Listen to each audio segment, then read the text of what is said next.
Good morning, everyone.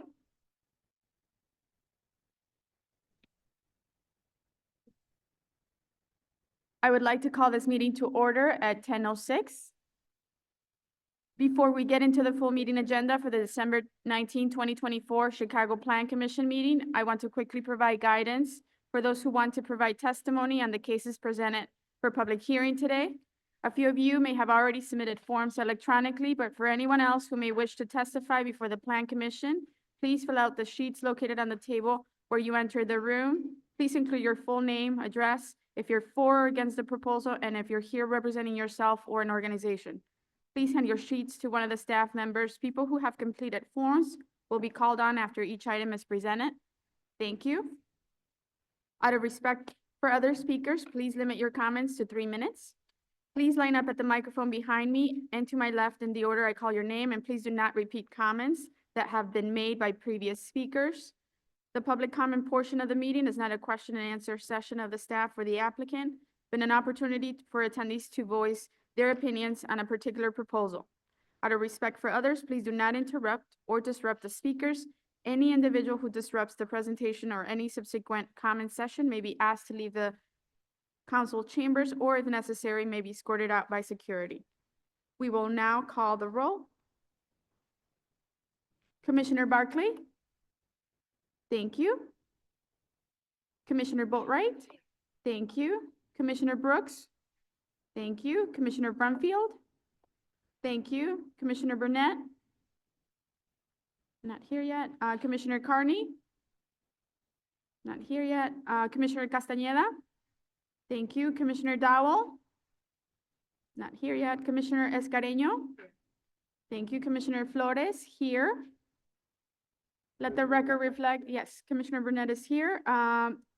Commissioner Johnson? Here. Commissioner Cadaquia? Here. Thank you. Commissioner La Espada? Here. Thank you. Commissioner Lyons? Thank you. Commissioner Murphy? Thank you. Commissioner Piñeiro? Not here. Commissioner Reyes? Not here. Commissioner Soto? Not here. Commissioner Sicho Lopez? Not here. Commissioner Esposado? Not here. Commissioner Tillman? Thank you. And Commissioner Villegas? Not here. We will now approve the minutes from the November 21st, 2024 regularly scheduled Plan Commission meeting. The minutes were distributed prior to today's hearing. Do I have a motion to approve the minutes from the regularly scheduled meeting of the Chicago Plan Commission held on November 21, 2024?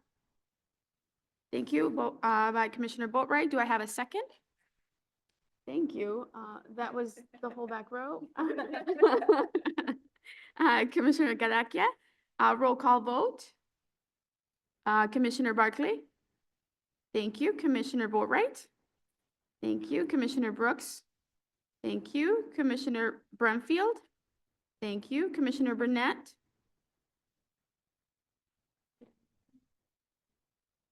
Yeah, he was. Yeah. Commissioner Castañeda? Thank you. Commissioner Escareño? Thank you. Commissioner Flores, yes. Commissioner Cadaquia? Yes. Thank you. Commissioner La Espada? He stepped out. Commissioner Lyons? Thank you. Commissioner Murphy? Thank you. And Commissioner Tillman? Thank you. Motion passes. We will now seek approval for the proposed 2025 CPC calendar. The calendar maintains that the meetings will be held on the third Thursday of the month, except for June 19th. That date would move to June 26th in light of Juneteenth holiday. Do I have a motion to approve the proposed 2025 CPC meeting calendar? Thank you, Commissioner Boatright. Do I have a second? Thank you, Commissioner Lyons. Roll call vote. Commissioner Barclay? Thank you, Commissioner Boatright. Thank you, Commissioner Brooks. Thank you, Commissioner Brumfield. Thank you. Commissioner Burnett. Thank you. Commissioner Castañeda. Thank you. Commissioner Escareño. Thank you. Commissioner Flores, yes. Commissioner Cadaquia. Thank you. Commissioner Lyons? Thank you. Commissioner Murphy? Thank you. And Commissioner Tillman? Thank you. Motion passes. We have one item for which the applicant has requested a deferral. The applicant seeks to be deferred to a date certain of January 16, 2025. The item seeking this deferral is listed as D1 on the agenda, a proposed amendment to institutional residential plan development number 1508, submitted by 2219 North Hamilton LLC for the property generally located at 2219 North Hamilton Avenue. The applicant proposes to rezone institutional residential plan development number 1508 to institutional residential plan development number 1508 as amended to allow the construction of a 3-story residential building with 12 dwelling units and no vehicular parking spaces. This is item 22227, and it's in the 32nd ward. Do I have a motion to defer this item to a date certain of January 16, 2025? Thank you, Commissioner Lyons. Do I have a second? Thank you, Commissioner Tillman. Roll call vote. Commissioner Barclay? Thank you. Commissioner Boatright? Thank you. Commissioner Brooks? Thank you. Commissioner Brumfield? Stepped out. Commissioner Burnett? Thank you. Commissioner Castañeda? Thank you. Commissioner Escareño? Thank you. Commissioner Flores, yes. Commissioner Cadaquia? Thank you. Commissioner Lyons? Thank you. Commissioner Murphy? Yes. Thank you. And Commissioner Tillman? Thank you. Motion passes.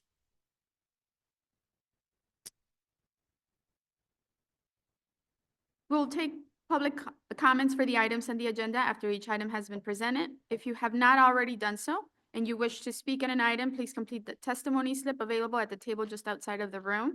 Staff members are available to assist if needed and will collect the forms from you. Please note item D1 has been deferred until January 16, 2025. Now we will move on to the public hearing presentation portion for matters submitted in accordance with the Lake Michigan and Chicago Lakefront Protection Ordinance and/or the Chicago Zoning Ordinance. The first item today is listed as D2, a proposed amendment to Business Plan Development number 425, submitted by Raising Cane's Restaurants LLC for the property generally located at 112 West 87th Street. The applicant proposes to redevelop a vacant bank into a Raising Cane's restaurant with a drive-through at the southeast corner of the property. There will be no changes to the property infrastructure outside of the proposed Raising Cane's quick serve restaurant. The plan development includes a total of 660 existing accessory parking stalls. The overall FAR for the plan development will be 0.32. This is item 22597, and it's in the 21st ward. James Winter will provide the context overview and present the proposed plan. Thank you. Good morning. For the record, my name is James Gwinner with the Department of Planning and Development. The applicant, Raising Cane's Restaurant LLC, proposes to rezone the subject property from Business Plan Development number 425 to Business Plan Development number 425 as amended to establish a sub-area within the plan development and then permit the construction of a 1-story, approximately 3,800 square foot restaurant building with dual drive aisles supported by 25 off-street parking spaces and an overall FAR of 0.32.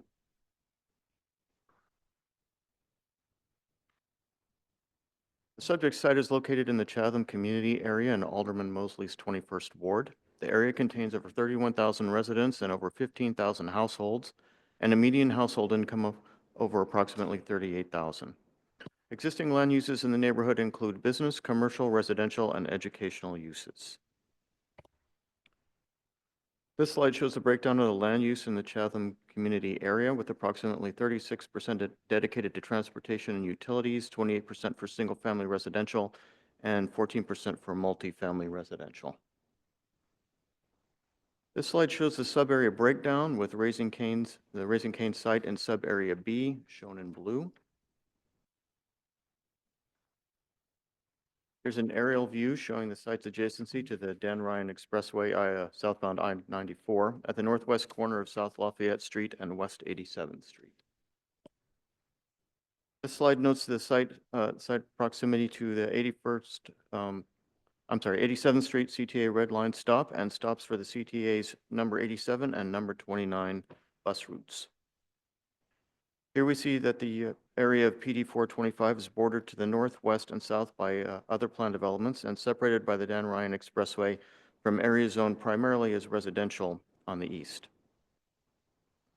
Here's a rendered view of the site from the southeast showing the Raising Cane's restaurant relative to the other structures on the overall site. A view from the southeast at street level at the intersection of West 87th Street and South Lafayette Street. And a view from the west of the, showing the pedestrian context looking east on 87th Street. And we'll turn the presentation over to Nick Fatikas, the applicant's attorney, who will further explain the details of the proposal.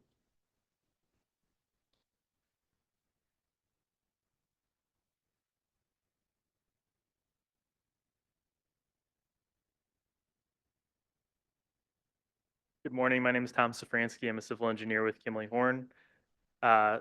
First off, I'll start by highlighting some of the strategies of the local planning initiative. I'm going to focus on three that I believe this project really aligns with. The first strategy, strengthening relationships and with business owners and cultivate entrepreneurs from the community. Raising Cane's is very active in their community through support to education, feeding the hungry, and other similar activities. And one of their 6 tenets of community involvement is actually business development and entrepreneurship. This is shown through their activity in local Chamber of Commerce groups and local hires. Another strategy is to create an attraction and retention strategy for desirable businesses in the community. Raising Cane's is a fun and desirable restaurant, and it'll be replacing an existing vacant bank. So we believe it'll really spruce up this intersection. Likewise, one of the strategies is enhancing existing commercial corridors and defining community gateways. Again, this will develop an existing vacant site and bring new life to the 87th Street corridor. A quick overview of the project timeline. We've been in touch with city staff for about a year now, working to define and hone in on this site plan and site design. This has involved reviews with DPD, CDOT, MOPD, landscape, fire, stormwater, and we've also have had active communication with Alderman Mosley's office, and ultimately no community meeting was deemed necessary. And most recently, we've had some review with the landscape department that has ultimately brought more landscaping to the southwest corner of the site specifically, which was not represented in the previous renderings, but will be shown on a later landscape plan. This is the site plan. Access to the site will be via the 2 northern drives that connect to an existing shopping center shared drive that runs east-west. You can see that on that existing drive on the north side of the site. There's no direct access to 87th or Lafayette from within the Raising Cane's lot. Drive-through customers will enter at that northeast drive and then wrap around the north side of the building. And then they will exit via the west side of the site where the parking lot is, back onto that northern shared drive for the shopping center. There are 25 parking stalls, both on the north side of the site and the west. And there's a covered patio at the southwest corner of the building for dining. At the very southwest corner of the site, there's a bike parking area that will have 5 bike racks. The trash enclosure is located north of the site in an existing parking lot, and I believe that is screened well. The enclosure itself is opaque, but then it's also located behind the building, behind the Raising Cane's building with respect to 87th Street, and behind an existing building with respect to Lafayette. There's also a large landscaped area immediately adjacent to the signalized intersection at 87th Street and Lafayette.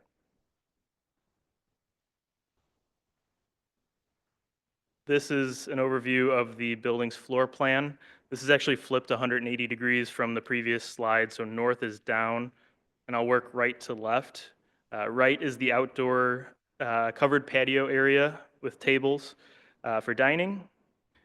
Then we move inside the building where the dining room is. Moving further to the left is the order counter. And then the left half is all back of house, restrooms, kitchen, freezer cooler. This is the roof plan.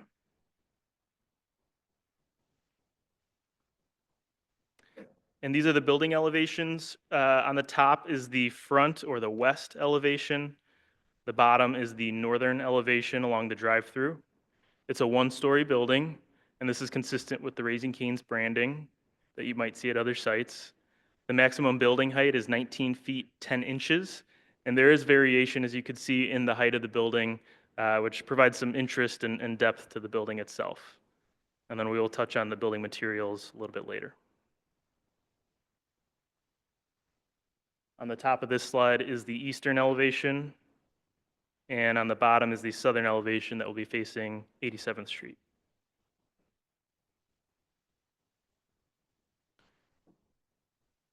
Regarding transportation, traffic, and parking, just to highlight a few other elements of the site, there are several public sidewalk connections. The building is oriented right up against the 87th Street sidewalk, and so there are multiple points for pedestrians to safely and efficiently circulate the site.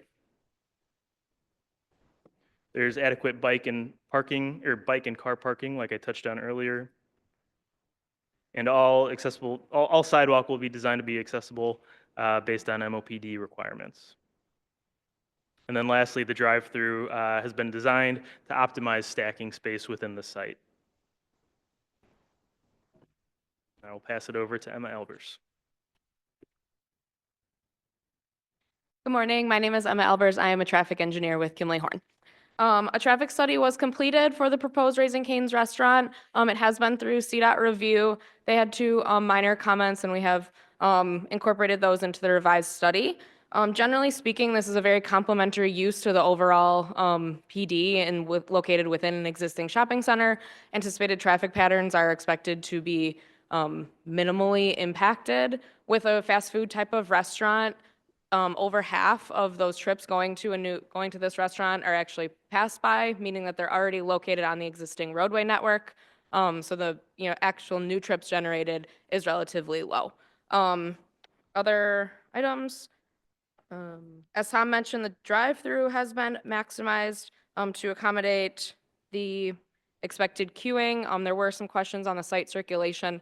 We do anticipate if you're coming southbound on Lafayette, the existing traffic patterns are what they are today as people are accessing those two driveways along Lafayette. If you do by chance miss either of those on Lafayette, you are able to turn right onto 87th.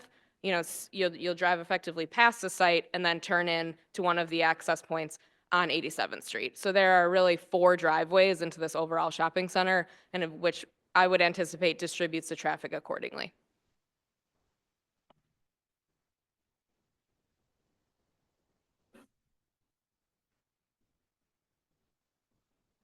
This is the proposed landscape plan.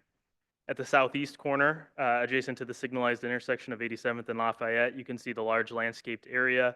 Lots of trees, shrubs, and then there's a masonry screening wall proposed that wraps around both street frontages to screen the drive-through area. At the southwest corner of this site, just south of the bike racks and south of the parking lot, you can see there's some additional landscaping. That was one of those recent comments that we got from the landscape reviewer, and we've enhanced that area to have a more immediate impact on the outdoor dining patio. To highlight a couple of the urban design elements, again, there's an attractive landscaping, including trees, bushes, flowers, decorative walls and fences. There's a covered patio for outdoor dining and immediate access to the surrounding sidewalks for pedestrian access. And the building is oriented right up against 87th Street. And then along 87th Street, there is a wide sidewalk, roughly 8 feet, to accommodate the foot traffic.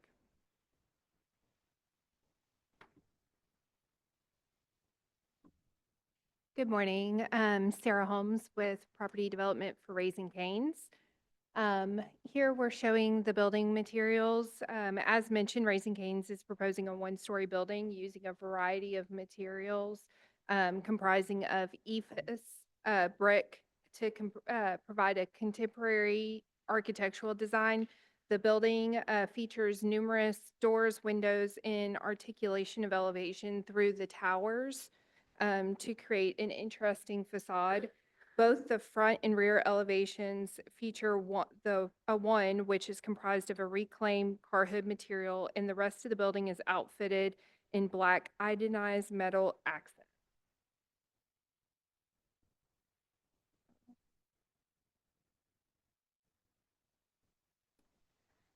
Raising Cane's is looking to pursue points in the energy, landscape, and green infrastructure, public health and community benefits, stormwater, and transportation sections to meet the sustainability development policy.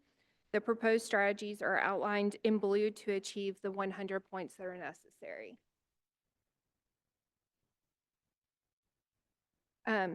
For stormwater, we have met with the Stormwater Management Department to discuss the proposed design and are planning to have an underground detention to meet the ordinance.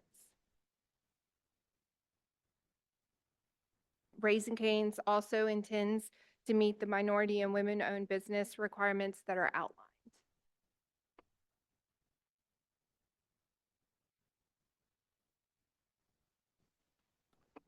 Once again, for the record, this is James Gwinner with the DPD.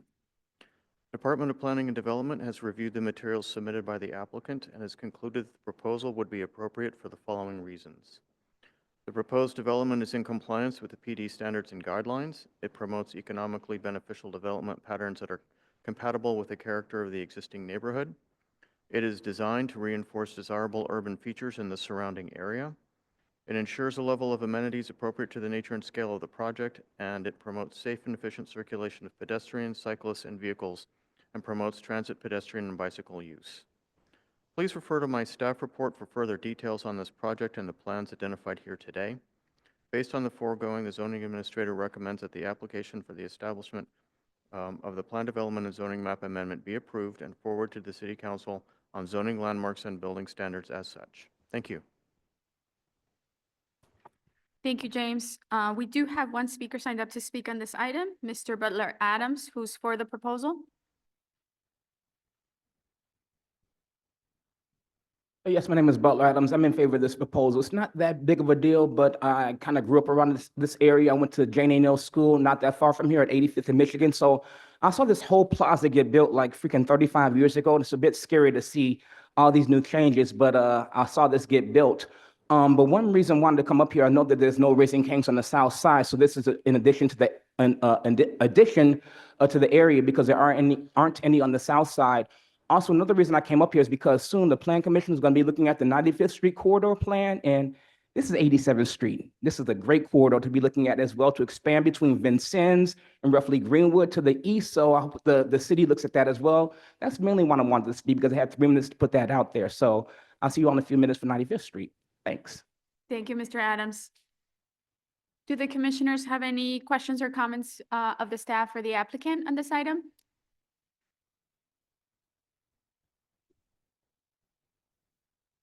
Okay.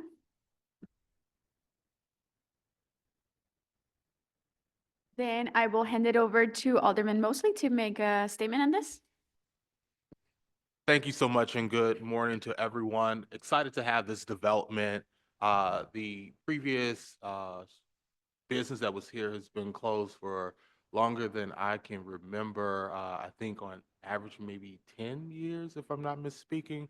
So we are really glad to have Raising Cane's bring some more vibrancy to this Chatham Ridge Mall area. It is one that has really been experiencing a renaissance. The Marshalls that closed, half of it Five Below has come. Some other businesses have been replaced by Caribbean Jerk Palace, a Korean corn dog place, and Hot Shy Chicken. So if you haven't picked up already, this location feeds the city almost 24/7. And so we're glad that Raising Cane's will be a great option there. Excited also, there are neighboring schools such as Simeon Career Academy and Perspectives High School that is near. Students are always looking for a great bite to eat before their next destination. And so this will contribute to that. and looking forward to a partnership, particularly as we are just establishing a special service area here to really help beautify, secure, and improve this area. So thank you for making the investment. Thank you, Alderman. Any additional comments or questions from the commissioners? No? If not, then I'll go ahead and ask for a motion. Do I have a motion on a proposed amendment to Business Plan Development number 425, submitted by Raising Cane's Restaurant LLC for the property generally located at 112 West 87th Street, finding that it meets the requirements for approval? Thank you. Motion by Commissioner Escareno. Do I have a second? Second. Second by Commissioner La Spada. Roll call vote. Commissioner Barkley? Thank you. Commissioner Boatright? Thank you. Commissioner Brooks? Thank you. Commissioner Brumfield? Thank you. Commissioner Burnett? Thank you. Commissioner Castañeda? Thank you. Commissioner Escareno? Thank you. Commissioner Flores? Yes. Commissioner Cadaquia? Thank you. Commissioner La Spada? Yes. Thank you. Commissioner Lyons? Thank you. Commissioner Murphy? Yes. Thank you. And Commissioner Tillman? Thank you. Motion passes. Thank you.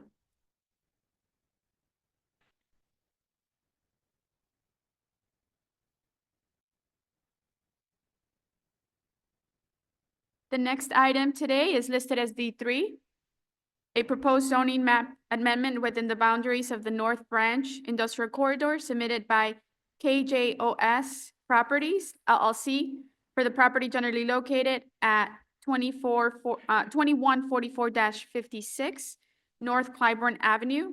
The applicant is proposing to rezone the site from M1-2 to C1-2 to allow 9 dwelling units on the second floor of the existing two-story commercial building with no off-street parking in this transit-served location, and continue the existing multi-tenant retail uses on the existing first floor.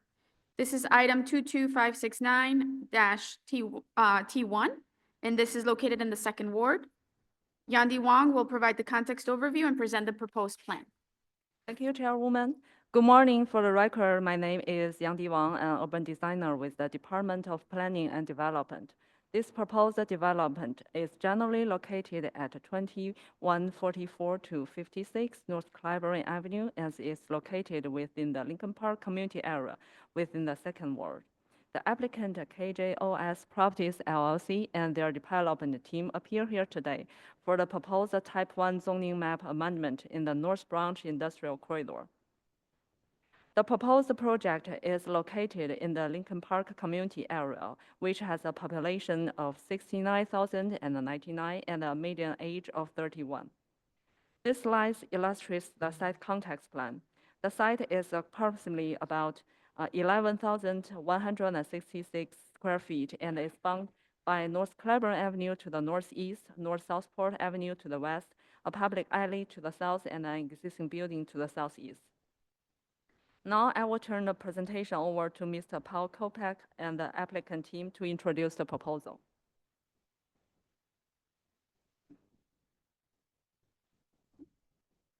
Good morning, Madam Chairman, members of the board. My name is Paul Kopak. I represent. We can't hear you. Good morning, Madam Chairman, members of the committee. My name is Paul Kopak. I represent the applicant, KJOS Development. The project is currently, the subject property is currently consists of a two-story commercial space with retail on the first floor and offices to the second floor.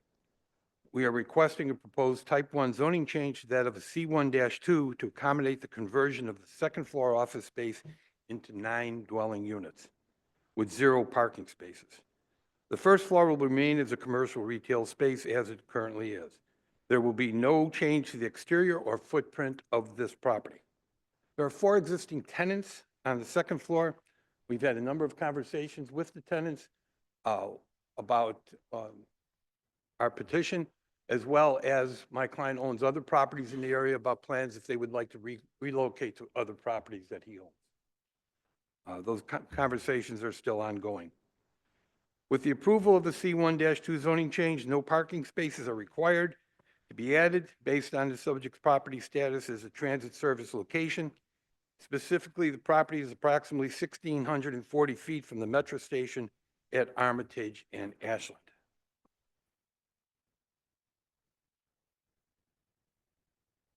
As to the zoning map, as you can see, the Clybourne headed northwest is a mixed zoning area. It ranges from a manufacturing zoning to as much as an R5, with most of the zoning changes being B or C district with commercial on the first floor and some type of residential development on the second floor, as there does not seem to be any demand for second floor office space. This property is probably more than 60 years old and has never been used for, to our recollection, anything manufacturing wise. It's always been a office building with retail on the first floor.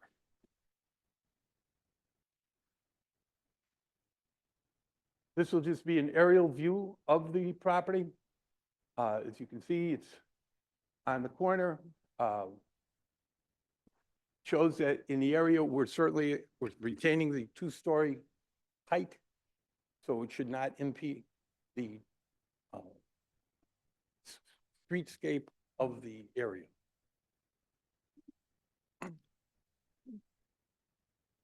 As I mentioned, if you look at the land use context map, we have mixed use up and down Clybourne, but the trend of development has not gone from manufacturing.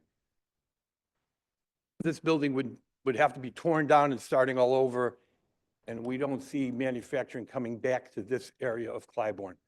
The trend seems to be that of commercial on the first floor, maybe office on the second floor, and now with the need of housing in Chicago, we're seeing more and more development of second floor residential.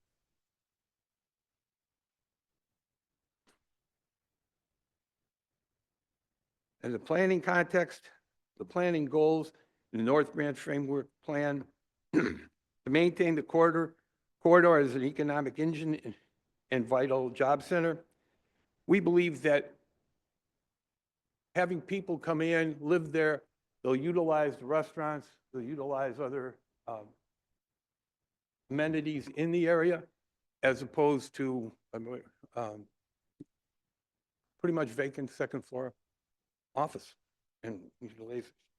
Because we're within the area of the TSL, transit service location, we again believe that we are able then to require no parking spaces for our development.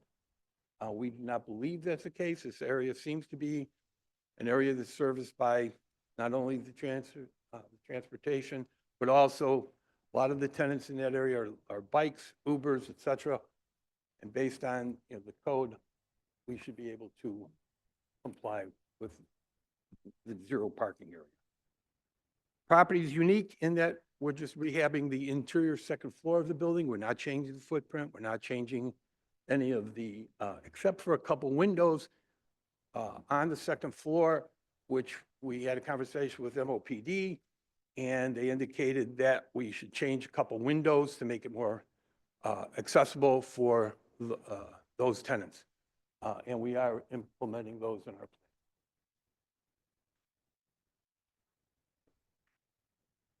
Again, we're looking at a boundary map. You can see that, again, the area is in this corridor, and that's why we're here today. As a background, this started in the year 2020. Mr. Safranius understands that we have been working on this because we had to get Clybourne designated as a pedestrian, which took time. And then we came into the corridor, which now the reason we're in front of you today.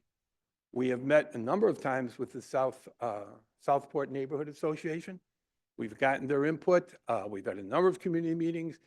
We believe we certainly have the recommendation from the SNA, and we have the recommendation from Alderman Hopkins.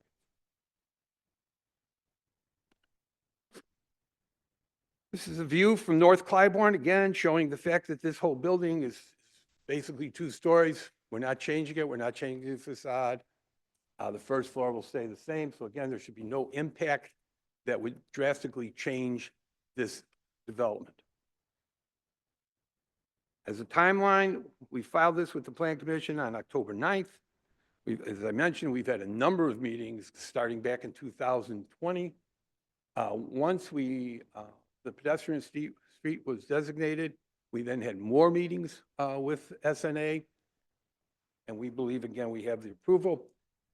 We agreed, based on those comments by SNA, to repair and repaint all the building elevations, install exterior lighting sconces on all building elevations, install exterior security cameras for all apartment units, include tenant-controlled energy-efficient heating, include tenant-controlled energy-efficient air conditioning, provide LED lighting fixtures in all apartments and common areas, include water conservation plumbing fixtures, and include quartz countertops in all kitchens. Next page just shows again that we are within the 1,640 feet of the transit station on Ashland. So we are eligible for the reduction in parking. I'm going to turn this over to our architect, and he'll go over the drawings for the first floor, second floor, and the rooftop. Kenny? Good morning, ladies and gentlemen, commissioners. State your name. My name is closer. My name is Anawat Sutikosia. I'm representing NWS Architects.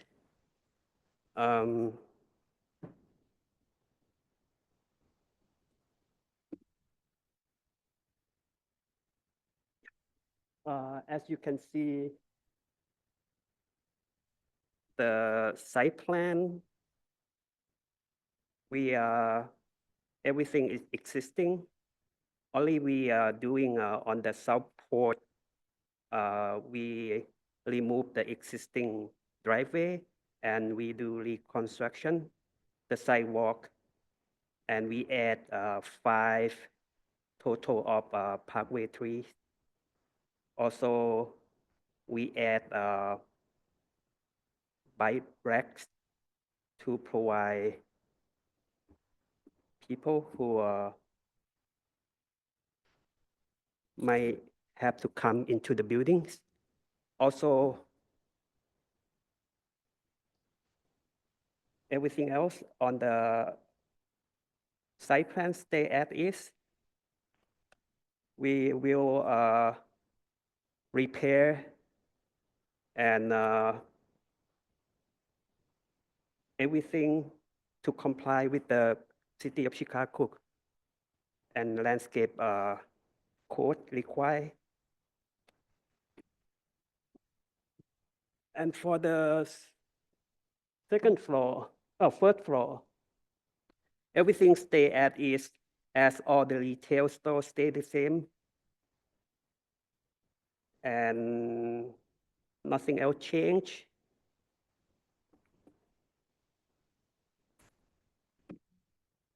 And move on to the second floor. This is what we propose for 9 units. It's going to be the total of 5 units for 1 bedrooms and 4 units for 2 bedrooms. The 2 exit is existing, and also the main entrance of the buildings to the second floor, there is 1 existing elevator there too. So we provide 2 units with accessible as 20% required by code. And we want to make sure the 2 units is close to the stairway and the elevators as much as possible. Also, we provide the 9 total of bikes space for the residents. Also, we have common area for dishwasher and dryer for all tenants there as well. So also we make sure we add some new ventilation and lights for some area that we think, to make residents comfortable. Even though some of the unit is quite deep, so we provide an extra skylight for some of those units. We want to make them comfortable to live there.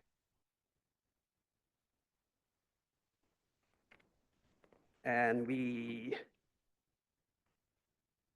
okay, as you can see on the roof, we provide the mechanical unit for HVAC. All of them is going to be on the roof. As you can see, each one is above each unit. And then you can see some of those skylight what we provide.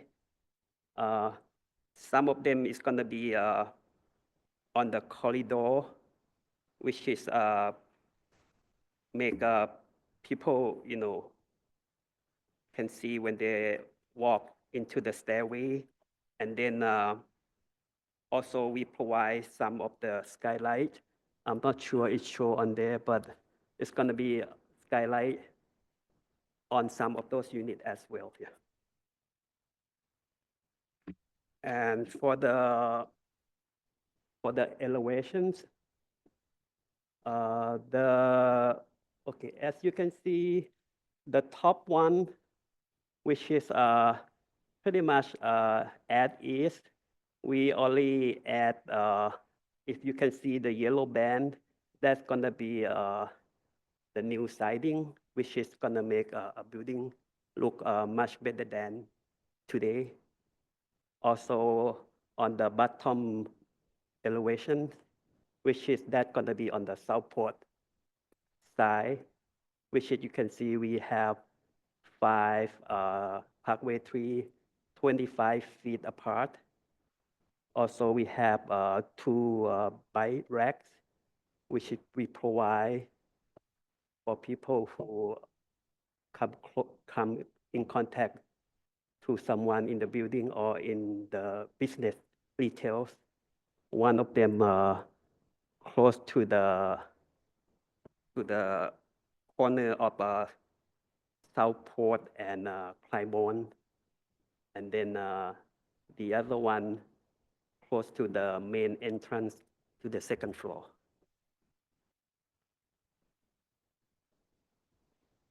Also, we have only at the canopy for just only above the 2 main entrances. As you can see, this is the corner of Claiborne, the right side, the corner of Claiborne and Southport. On the left is on the Claiborne side. And this one, the left one, is right at the corner of Southport and Claiborne. And the right side, as you can see, is at the main entrance into the second floor. I believe Paul gonna take over again. Thank you, Ken.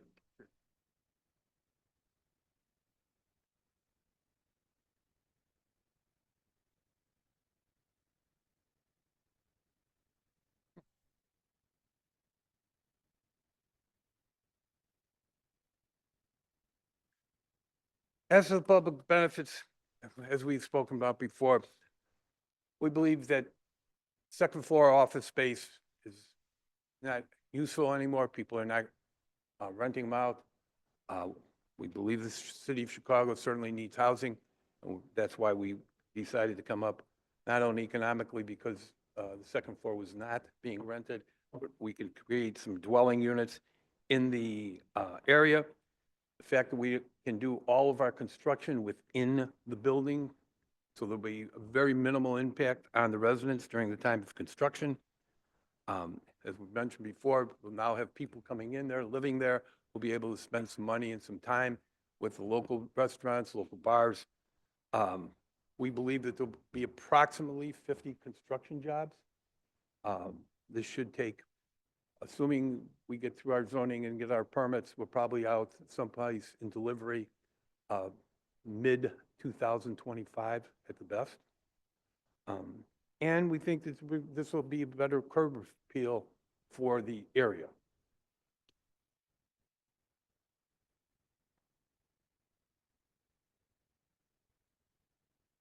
As to compliance with section 1713-0403, E, proportion of land in the district devoted to industrial uses. Again, the trend here, this is not going to be a manufacturing building. If it's not rezoned, it's going to remain office space, which we do not believe is the highest and best use of the second floor. We think residential is certainly more beneficial, not only to my client, but also to the city by creating, well, it's not a great deal of dwelling units, but it's an additional 9 units to the area. 0403D, potential of the district to support additional industrial uses. As I previously mentioned, there does not seem to be any demand for manufacturing. The trend of development and the trend of zoning in this area is either B or C, with residential on the second floor or all commercial on the first floor.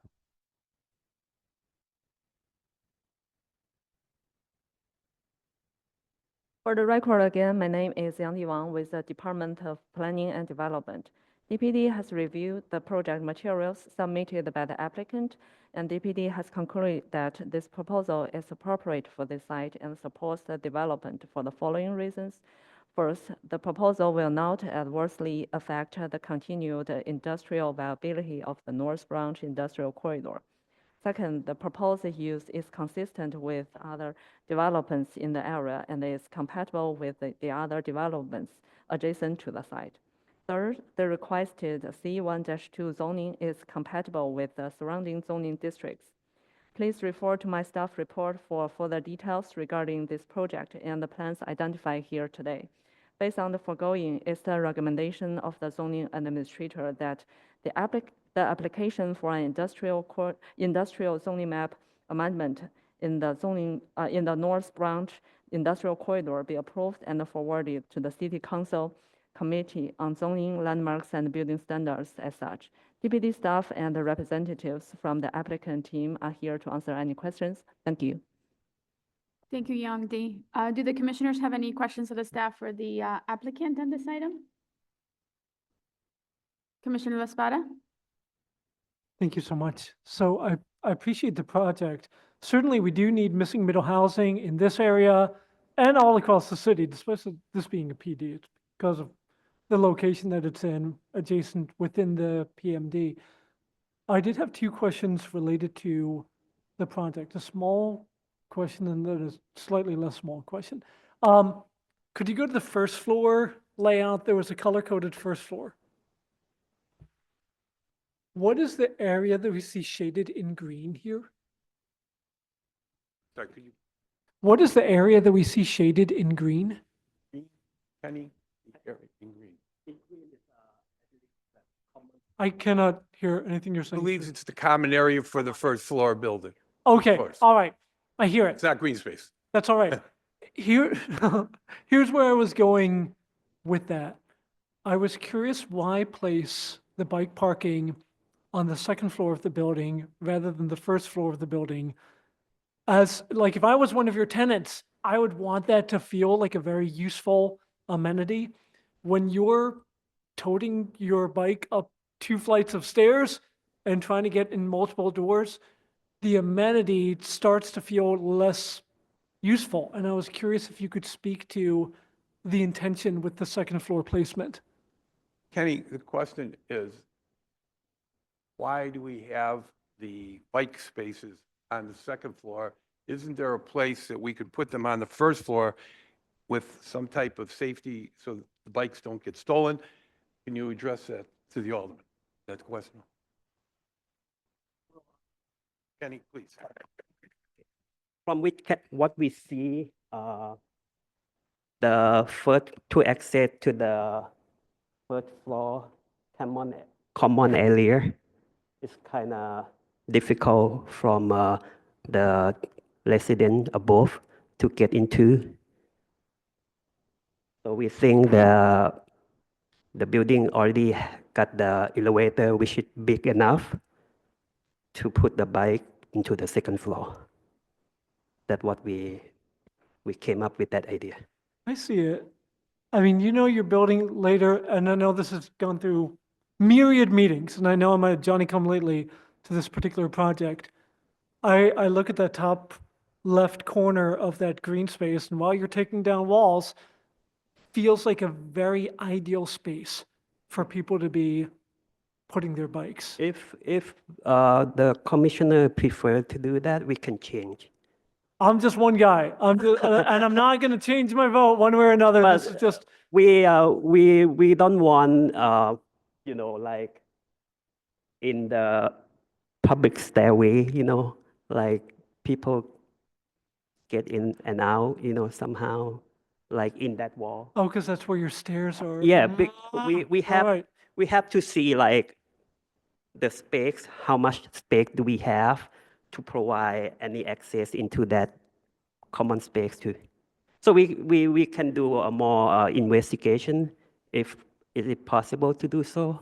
I understand it. I guess I'll just speak it into existence for like future meetings coming before us. Yeah. that Thinking not only about the provision of an amenity, but making sure that the amenity feels accessible to those who would be using it is something to put on the table. The other question that I had, if we can go back to the second floor slide, is the unit count. I think they're beautiful, well-apportioned units. I really appreciate folks building 2-bedroom units in this neighborhood. I was curious why 9 units and not 10 or 11.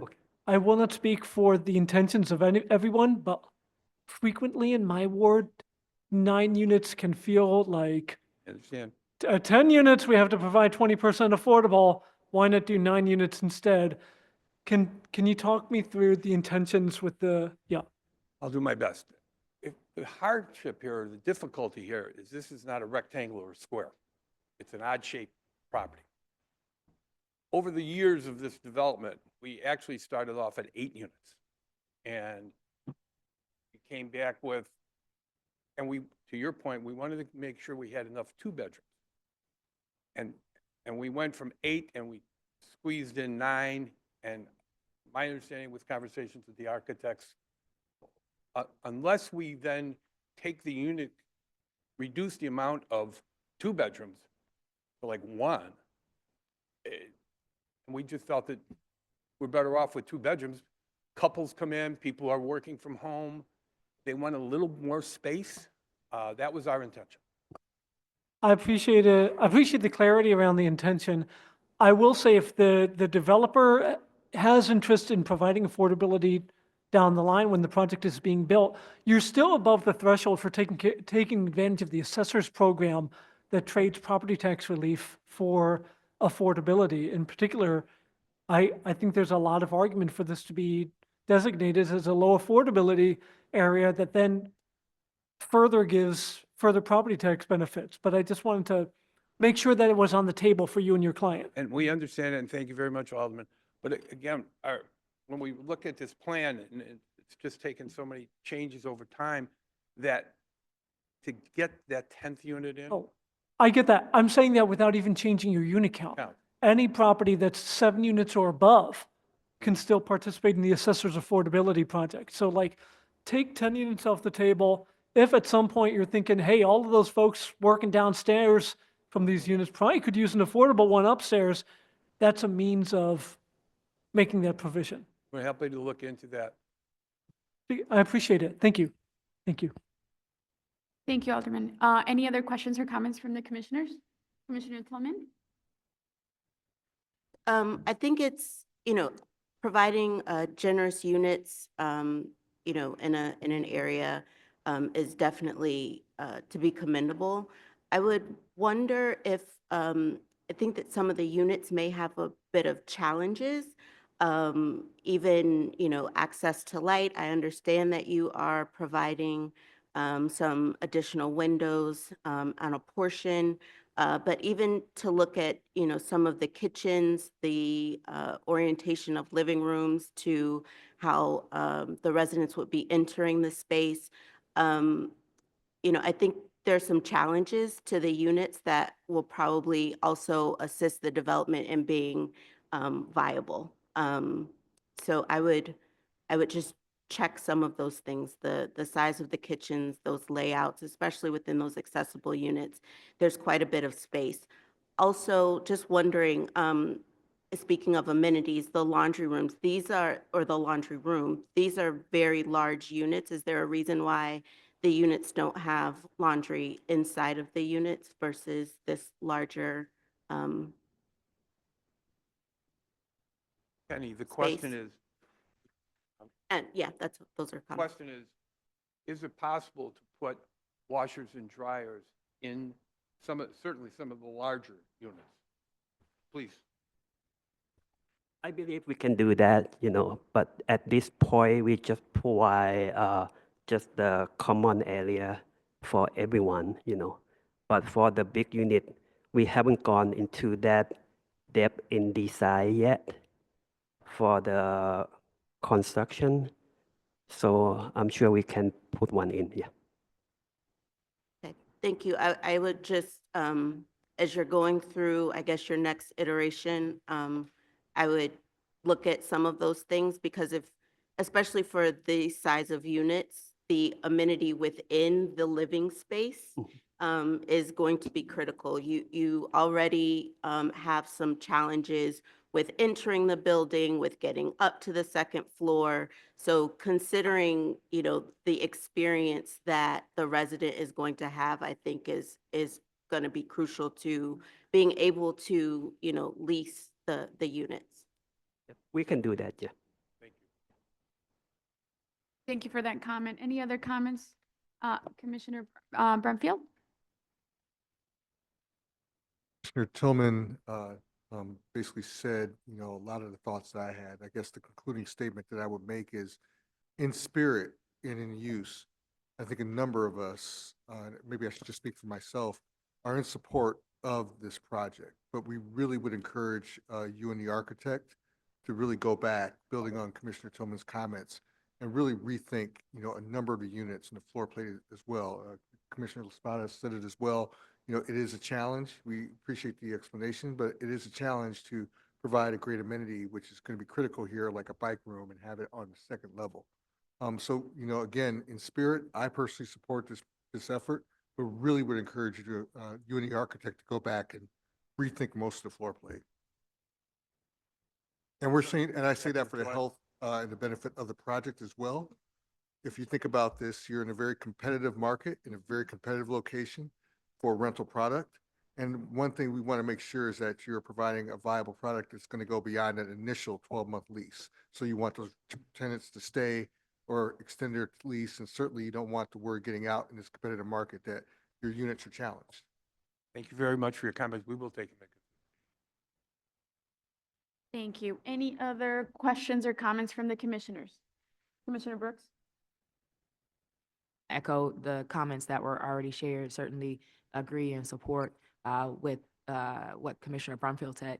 One of the questions I do have is around the rent. What are your target rents for these units? Would you please state your name?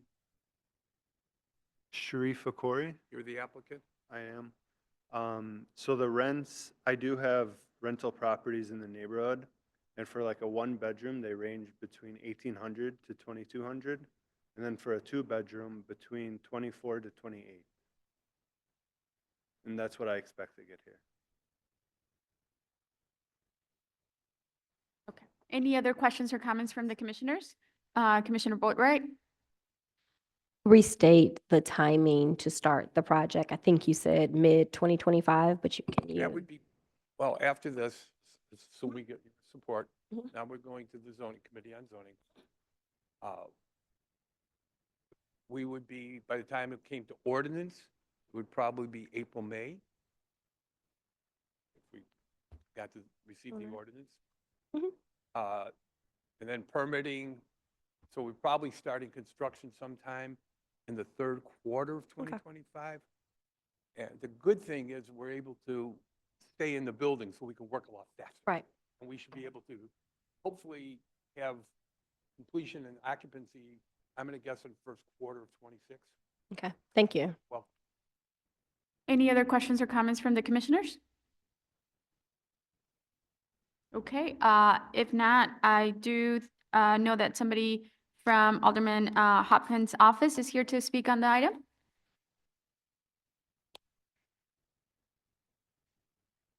Good morning, Brian Pellrine, Staff Assistant to Alderman Hopkins, just here to express his support for this project, echoing a little bit of Commissioner Wispada's comments about missing middle housing. We think this is a much better use for this building and this space, and it's been a long road to get here with the parking issues that we had and the change in the TOD ordinance.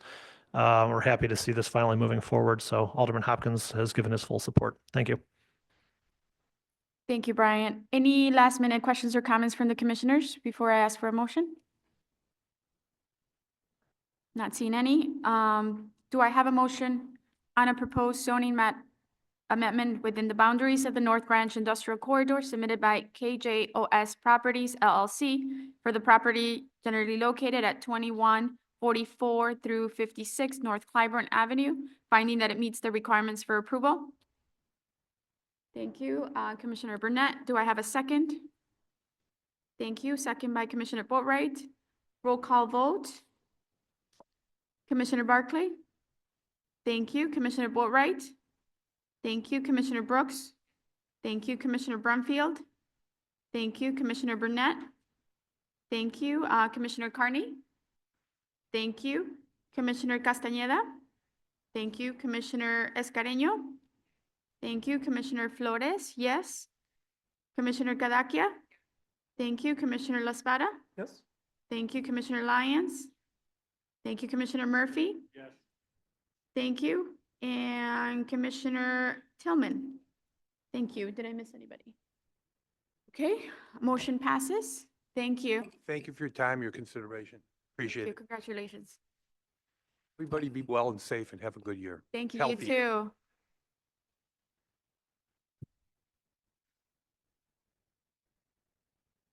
Okay. The last item today is listed as D4. An informational presentation of the 95th Street Corridor Plan. The plan is a collaborative effort led by the Department of Planning and Development and the Chicago Transit Authority to promote equitable transit-oriented development along 95th Street between Halsted Street and Cottage Grove Avenue. The 18-month planning process initiated in 2023 included a health and racial equity impact assessment, which used a community-driven approach to establish goals and strategies to guide future growth. Draft recommendations aim to improve multimodal transportation, optimize land use for local businesses and affordable housing, and drive economic development along 95th Street Corridor. The draft of the plan is available online at chicago.gov/95th for public comment. This is in the 6th, 8th, 9th, and 21st wards. Jasmine Gunn will provide the context overview and present the proposed plan. Yes, good morning, Commissioners. For the record, my name is Jasmine Gunn with the Department of Planning and Development, and today I'm here to provide an informational presentation on the 95th Street Corridor Plan. So as mentioned, the plan study area touches the 6th, the 8th, the 9th, and the 21st wards, and is in the Washington Heights, Roseland, Chatham, Burnside communities, and is on the far south side region of the city.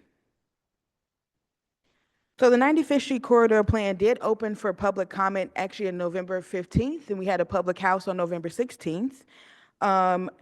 It's available to view at chicago.gov/95th Street. 95th. And this plan was done in partnership with the Chicago Transit Authority. And so with that, I will pass it off to my colleague Quinn, who will provide an overview of the project.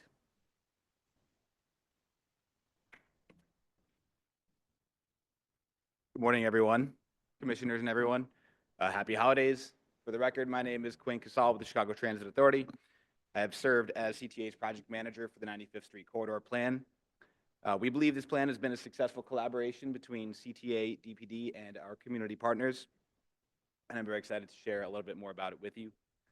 The primary goal of the 95th Street Corridor Plan has been to outline a community-driven vision for equitable transit-oriented development along a 2-mile stretch of 95th Street. This 2-mile stretch is located between Halsted Street on the west and Cottage Grove Avenue on the east, which is bisected in the middle by the Dan Ryan Expressway. The reason we have focused on this stretch of 95th specifically was twofold. Firstly, due to vocal support from community leaders and organizations along this corridor to do this type of planning work. And secondly, in recognition of 5 major transit improvement projects that all connect here along this 2-mile stretch. These 5 projects are CTA's reconstruction of the 95th Dan Ryan Red Line Station and Bus Terminal, the CTA Red Line extension to 130th Street, the rehabilitation of the Metro Electric 95th Street Chicago State University Station, and 2 new Pace Pulse arterial bus rapid transit lines that will run along 95th Street and South Halsted Street. All 5 of these transit projects shown on this slide are fully funded and moving towards construction, except for the 95th Street Red Line Station, which was already completed in 2019. So the question became for us, how can we leverage these substantial investments in public transit along 95th Street to really envision this corridor as a hub that can better serve the needs of the existing community and anchor future growth in a sustainable way. So as mentioned, we began project work in the summer of 2023.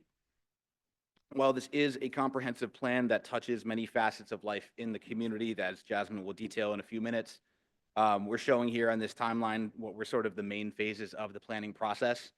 After an existing conditions phase, the 2 topic areas we spent the most time on were mobility and public realm, so sort of envisioning what folks want the streetscape to look like around these planned public transit improvements. And then, of course, planning for desired land uses and concepts and sites for ETOD development. With the draft plan currently up for public comment, we're currently in the final feedback stage shown on this timeline, after which we will make revisions and produce the final plan.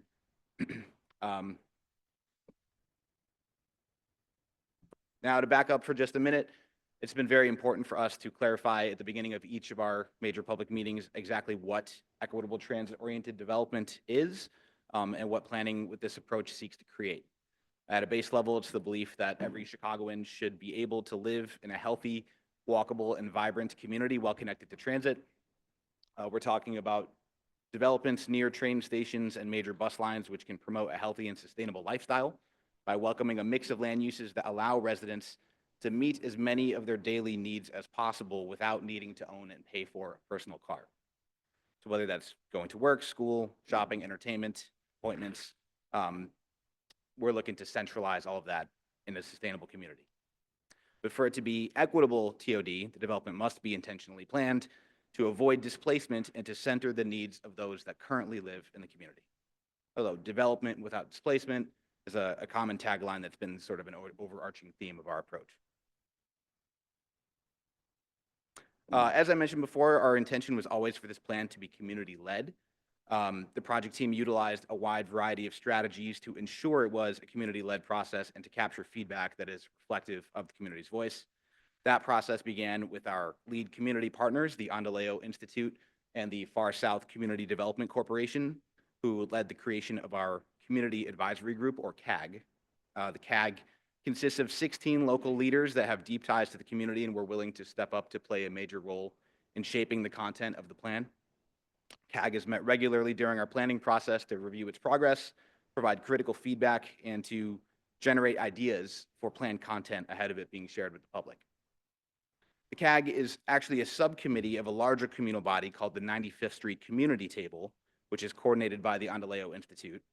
And that is a body that is intended to exist well beyond our planning process and serve as a collective that works on numerous initiatives along the 95th Street corridor, including championing the recommendations that are set forth in this plan. The CAG and community table members have been critical champions to drive involvement for our public events, as well as volunteering to study up on the plan material and serve as facilitators at our public meetings, which has been invaluable to our process. In order to reach the most people where they are and ensure equitable capturing of voices in our plan, the project team went out to engage with folks in many different formats. We hosted 5 public meetings with a combined attendance of over 1,600 people. We hosted numerous walking tours, presented to multiple community associations, organized focus groups to reach and incorporate the desires of unique segments of the population, for example, students at Chicago State University or local entrepreneurs. I'll also note that the corridor falls along parts of 4 different wards, as we mentioned, and we've been very grateful for their support as well. Alderman Beal, Alderman Harris, Alderman Mosley, and Alderman Hall.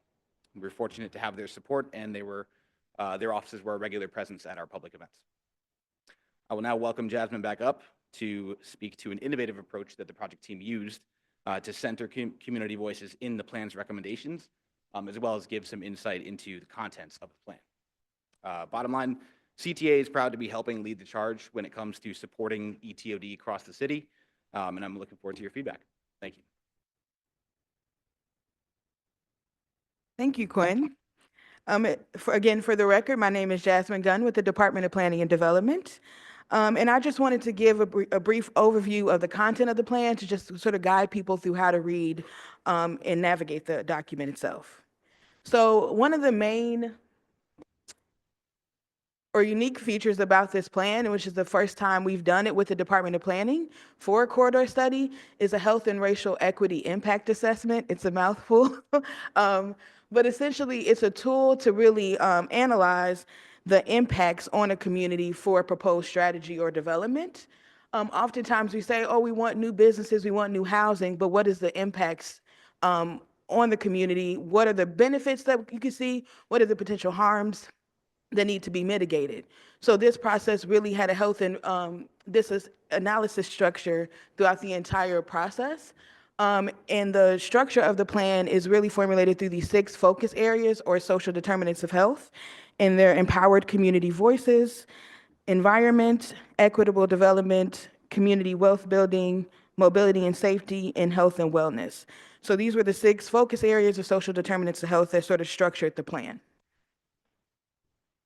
So the first part of the first chapter of the document after the overview is existing conditions and living experiences. So one big piece of the HRA, or the Health and Racial Equity Impact Assessment, is acknowledging history and the lived experiences of the people that live there. So this chapter really looks at the historic landscape. We even look at redlining maps and just the investment and trends that have happened. And then we also look at the 6 focus areas. So this is an example spread that shows the key facts about that focus area. And then on the right side, you can see the result of a lived experience community survey, where you get the residents' perspective on how they feel about just key issues and facts in their community. So the next chapter is the multimodal connectivity chapter. And this really just explores how people move through the corridor. We had a virtual meeting where Metra, PACE, CTA, and CDOT all presented, just explaining the projects that they had along the corridor. And then we also showed draft strategies for the 6 multimodal connectivity elements, which is transit, bicycle, roadway, streetscape, technology, and placekeeping. So this is an example spread of that multimodal connectivity chapter. So on one side, you'll see a diagram of potential locations of where these strategies could be located, and as well as some potential harms and potential benefits. And then on the other side is the description of that strategy, as well as, again, potential benefits and key considerations for each of those specific strategies. So the next chapter deals with land use. So this diagram here shows that a lot of the corridor and the surrounding community is actually single-family homes, which is the yellow area. There's also a variety of commercial, which is the red, and then institutional uses, the largest being, of course, Chicago State University, which is located right off the corridor. When going into this plan, we did want to recognize and acknowledge the existing efforts that were already happening. One of the largest ones was Amani Village, which is the vision for a community, intergenerational healthy community. They have a health center, and they're actually currently constructing a senior building that's under construction right now that's scheduled to open in the new year.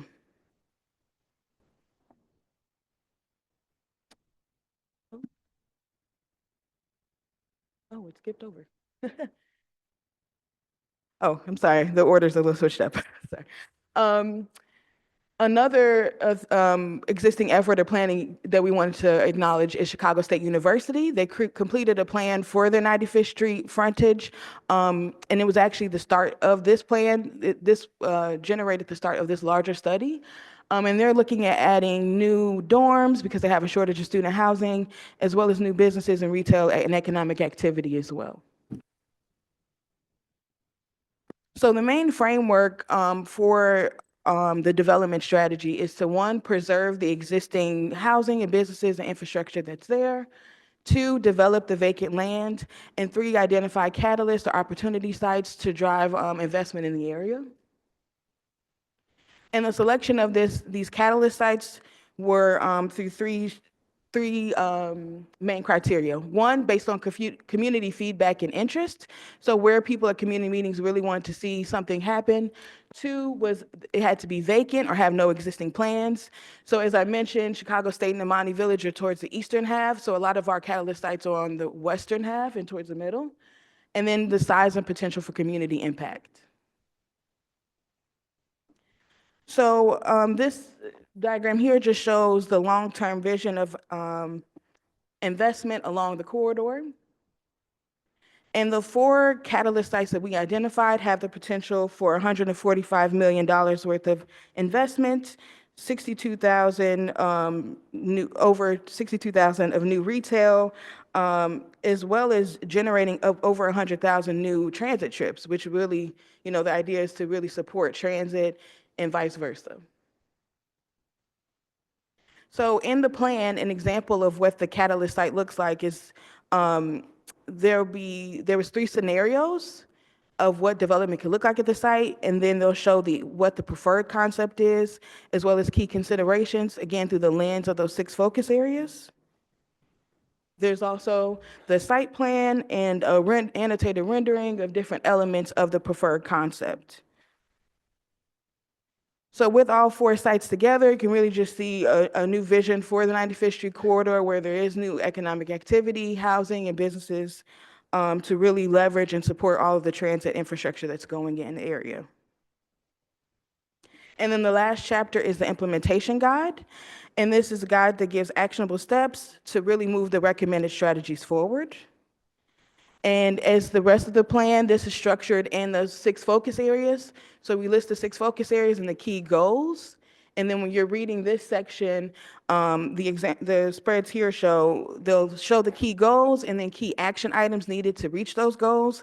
And then there's a matrix or a table at the end that identifies the potential resources and partners and the timing needed to actually implement these strategies.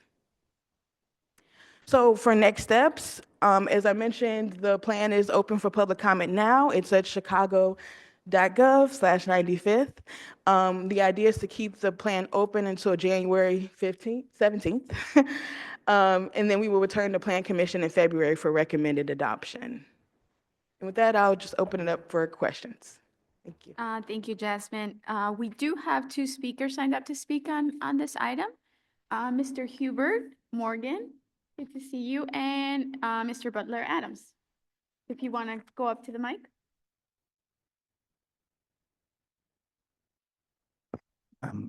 Good morning, everyone. It's an absolute pleasure to be here. I just want to acknowledge just a couple of people. So Quinn and Jasmine, thank you very much for the diligence. Commissioner Boatwright, thank you very much for allowing them to express themselves in ways that the people along 95th Street are extremely proud.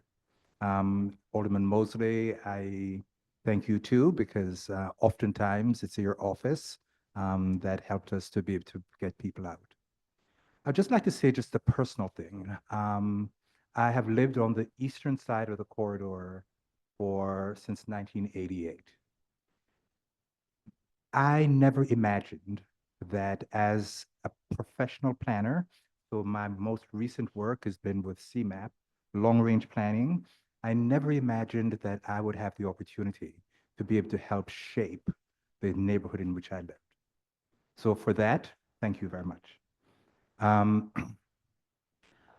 I can give you a hint that if you take this and put under your pillow, it just absorbs. So help us to be able to become experts at how our next steps will be. So I'm here. I work with Endeleo and Trinity United Church of Christ, stakeholders along the corridor for decades. And we all remember when the corridor was a lot more vibrant than it is today. I won't speak to the disinvestment, but we will speak to its potential. Over this last year, the passion of community residents and community leaders to come together every month, personally in terms of their time, sometimes virtually, sometimes in person, to be able to take in the information and through cumulative knowledge, get to the point where they could make the type of recommendations that you'll see here. The investment that the community table and the CAG has made in this plan, I definitely ask that this body think about the next steps, because too often broken promises have been delivered to these communities in which the plan represents. The work has just started. So Jasmine, you're hooked to this. I don't know about CTA and you, Quinn, but you have to be part of this. Commissioner Boatwright, I don't know what future administrations are holding, but you got to be here. Thank you ever so much for the last year, but this is just the first foundational step. Thank you. Thank you, Mr. Morgan. Mr. Adams? Yes, my name is Butler Adams, and of course I'm in favor of this. I know that it's still, still being worked on, but this is a really, really good step to bringing back density, bringing back development, and filling in a lot of the vacant lots that have existed for many, many years in this area. I don't live right around here, but again, I went to school around here, Jane Ingalls School at 85th in Michigan, and graduated from Southside College Prep, which is now Gwendolyn Brooks at 111th and King Drive. So I've been around here for a very long time, and I got my first Chicago book from Chicago State University when my mom was doing some classes. So I'm familiar, and I'm really, really looking forward to this project happening. Like I said earlier when I was speaking, I hope that other corridors are also looked at. 87th Street, 79th Street, they're building a brand new Metro stop in Auburn Gresham from Metro at 79th Street. So using that corridor going east all the way to Cottage Grove as well. I've been going to meetings about the redevelopment of Broadway on the north side, upzoning there. They just upzoned 5 miles of Western. So this is what we need to do. I'm very, very glad the city council didn't raise our property taxes. This is the way to get in more money in the city without hurting people. It's building bigger buildings, allowing more people to move back in. For those who know the history of the city, at one time we had 3.6 million people in this city. Now we have 2.7 million. This city can easily accommodate more than 1 million more people. And doing stuff like that, stuff like this will help bring those people in. I don't know if it's necessarily EOTD, but it's more about equitable zoning. You have buildings on the north side and along Lake Street and Alderman Burnett's ward because they have the zoning. The buildings on California and the Blue Line, 13, 14 stories, because they had the zoning. So one thing that we need to do, I think, is rezone this whole city because Chicago is woefully underzoned. We need more of this. And I look forward to going to more of these meetings and speaking in favor of stuff like this in this room. So thank you and good luck and more. Thanks. Thank you, Mr. Adams. Do the commissioners have any comments on the item? Okay, Commissioner Boatright. Not a question, but just wanted to just acknowledge all the hard work that Jasmine has put in, and just give both CTA and my team just a shout out for their diligence, their engagement, their partnership with all the alders that touch the corridor, and just their commitment to not just thinking about the plan, but thinking about the next steps, to the earlier speaker's point around actually catalyzing development in a thoughtful, equitable, impactful way. So I just wanted to make sure that I take a minute to acknowledge Jasmine. She's been working so diligently. She's so proud. She's so passionate about the work. You can see her as she just beams up there. She talks about this work because she's been a star, as has the rest of the team at DPD. So looking forward to the next phase. I'm looking forward to issuing RFPs. I can't wait to get all the feedback from the public, the rest of the residents and the engaged community partners, and working with all the aldermen to see these plans come to fruition. So thanks again. Thank you. Thank you, Commissioner. And now we do have a few commissioners that would like to speak. Commissioner La Espada, followed by Commissioner Escareño, and then Commissioner Barclay. Okay, thank you so much. Acknowledging first my wonderful colleague, Alderman Mosley, who I'm sure has brilliant colleagues here. In fact, it feels weird like talking about this area when you're like sitting right next to me. So pardon off the bat. Number one, like great plan. Love it. Love it. Jasmine, this looks and feels like a lot of things that we worked on in grad school together. And so that it makes me really, really happy to get to see it. I have just a couple of questions. Number one, could you go back to the health and racial equity assessment slide? Okay. No, it was the one where you were like looking at like existing conditions. It was the one that has like food. Yes. Okay. The one number that genuinely took my breath away in like an unhappy perspective is I knew that life expectancy overall in Chicago was low based off of a lot of factors. To see the life expectancy in the study area at 70 years in this city, in this country, genuinely hurt my heart. It's helpful to look at the top causes of death that are listed. But when we think about that, and when we think about how development, neighborhood, social determinants of health result in a number like that, how do we plan for health? What are investments? What are infrastructure changes that we can think about, economic changes that promote not only a longer life, but a more prosperous life for those living in the study area? So thank you for that question. So we definitely did take a health lens through our recommended strategies. It did range from a variety of things, as well as landscape buffers, encouraging more walking, biking, taking transit, which is shown to reduce obesity rates. And then other factors such as mental health, so like areas for social cohesion, fitting in with your community.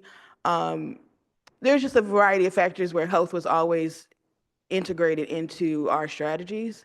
One thing we also did with this plan is allocate money for the 4 opportunity sites to do phase 1 environmental testing. So we can even see the existing condition of the environment in the area a little more in-depthly, and that really kind of guides our next steps in terms of attracting development to these areas. I really appreciate that. I see a hand up, yes. To your comment, I think you're spot on in just addressing health and health equity in a more holistic way. One thing that I think we're excited about, and it's not directly on 95th, but when we think about health investments, literal health investments, Advocates' big announcement that was made just this week, $1 billion in health equity investment coming to the South Side. First new hospital on the South Side in over 100 years. And so that's a direct investment that'll be a game changer for not just the Seventh Ward, not just for the South Side, but for the city as a whole, to really address the health disparity that we see, that 30-year life expectancy gap between residents on the North Side and residents on the South Side. And so that's a literal health investment, but speaking to kind of what Jasmine said, ensuring it's the right type of developments, because not every development will yield positive health impacts. And so ensuring that we're really planning with the community to make sure it's thoughtful developments that the community wants, needs, and deserves, and it positively impacts the health and wellness of the residents. I really appreciate that. The second question that I would have, again, draws from the slide that's in front of us. It's in your middle column where we're talking about food access. And again, like it speaks to, for me, the way, as a North Side resident, in a community of great wealth, I am both blessed and privileged, and sometimes unduly privileged by the access to fresh groceries. Like the fact that I can walk 2 blocks to a grocery store is privilege. It's an illustration of privilege. And I was wondering again, like as we think about planning, how do we create both the development sites and the right incentives to draw long-term sustainable grocers who are going to be committed to this area? Because it's been frustrating to me in the past when we see announcements of grocery stores, and then 3-5 years later, there's an announcement that they're closing. How do we find folks who are going to be committed to these residents and to their communities in the long term? Yeah, so one of the big features of this plan that I didn't dive into is community wealth building. That was really like the strongest passion of our community partners and a lot of the residents in the community. So just looking at examples like the Wild Onion, where is it the Wild Onion? It's a co-op that just opened, Rogers Park. Thank you, Quinn. This is why we're great partners. That just opened in Rogers Park. And it was years of work, but it was a co-op owned by the residents, built up by the residents to provide fresh food access to their community. So just looking at more unique or looking at those strategies that really rooted in community and community wealth building. Like that might be a more replicatable model than, say, like trying to shoehorn a Kroger's. That's a middle of Illinois reference. Sorry. Yeah, all right. I really dig that. The only thing I was going to ask is more subjective because there's numbers and there's statistics, but I'm curious, like when residents talked about how they want to feel about their neighborhood, what they want to see and experience and believe about this corridor, did they also give us subjective feedback about what they want this to feel like for them? Oh, yes, we got a lot of qualitative data as well. And that really came out in our focus groups and our walking tour. A number of people mentioned this was the first time they lived in the area and they hadn't really walked the corridor because they didn't really feel comfortable doing that. So we just got a lot of great insight during the walking tours and just in the different engagement activities that we've done. Yeah, I love it. I love what you're doing, and I appreciate. See, he's coming back now because he didn't want to make things awkward when I asked questions about his neighborhood. But the fact that you have both experienced and also very energetic and first-term colleagues who are not just going to study this and inform it, but implement this plan in powerful ways makes me feel very encouraged. Thank you. Thank you for your comments, Commissioner. Commissioner Escarino? I just love the entire plan. I really appreciate the Commissioner and to your team, the community engagement and involvement and the amount of data and information that you've captured, I think helps agencies like ours at the Chicago Park District. I also see that throughout your plan, there's health and wellness initiatives, and the community is really talking about having access to walkable, safe spaces, and really interested in the basically open green spaces. So I'm kind of reading through it quickly, but I want you to know that we want to be a strong partner to you. And I know that 95th Street is one of the more traveled corridors, not just that section, but the entire 95th Street from start to finish. So I want you to know that as together, we come together to build stronger, healthier, safer communities. We at the Park District want to make sure we're working closely with you because I see a lot of connection points where we can be really strong partners with you. So, but congratulations, great job. And I just wanted to offer my team and our support to everything that you're doing because I think together we can make these communities even stronger. And I know that that there's so many people traveling through 95th Street that really anything we can do to enhance the benefits that are already there and work with you guys to kind of coalesce around what we can do, it's only going to benefit the community. So thank you for what you're doing. I just want to offer our support for it as well. So, and congratulations, Alder. Thank you. Thank you, Commissioner. Commissioner Barclay? Is he here?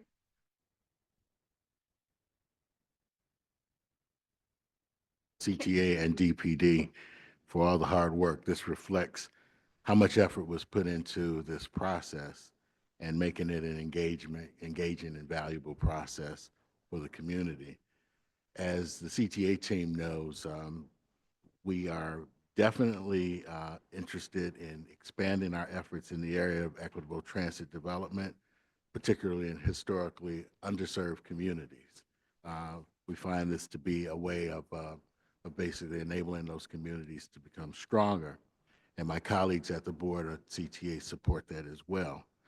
So this represents a plan for us to engage further, and we look forward to the final product, but you've done a masterful job. Thank you very much, and we look forward to working with you further. Thank you. Thank you, Commissioner. Any other comments or questions from commissioners? Commissioner Lyons, followed by Alderman. Thank you so much for the presentation and all of the work. It's just tremendous. I'm just curious for my own iteration, the health and racial equity impact assessment. Is this like the first for us in doing a big corridor plan through this lens? And if so, I just want to say it's just really beautiful to see and tremendous. Oh, thank you. And yes, it is the first. So we had some growing pains figuring it out, how to apply the tool, because it's typically applied through like hospital health lens, and it's applied through different things. So yeah, it's the first time it's been on a corridor plan, and we're looking to sort of create a formula so that it can be integrated into other work at DPD as well moving forward. I just want to say, it's really tremendous to see the sort of holistic look at the way we're looking at our planning. I loved in particular seeing access to quality jobs and as a part of it as well, both in the community and beyond. And just want to say congratulations and looking forward to sort of this as a framework moving forward. Thank you. Thank you. Thank you, Commissioner. Alderman Mosley, would you like to speak? Yes, please, Commissioner, and thank you. Jasmine and team, I mean, you all have raised and set a new bar. We often say that you put in what you want to get out. And I mean, the amount of trust that you all have rebuilt with the citizens of Chicago, residents who have long lived in these areas and felt ignored, felt minimized, to see their input valued in this way speaks volume. And not just my ward and my office, but every alder that is involved in this process is eternally grateful for it, because this is the way that folks expect government to be. When they raise their voice, when they bring an issue and want to be a part of the solution, that they get to see it lived out. So from the 21st Ward, thank you, thank you, thank you. I'm excited about even, we have the bookend of this with Halsted. I think about poor David Marshall, who lost his life, and the pedestrian safety aspect that's coming here on 95th and Union. I mean, that corner itself as well, the regional library and so many things that this is tied into. I am a resident of 95th Street. This doesn't come as close to me yet, but excited to keep expanding and going all the way down to Ashland at some point, following Mr. Adams' comments about 87, and then of course the Pulse in Halsted and so forth.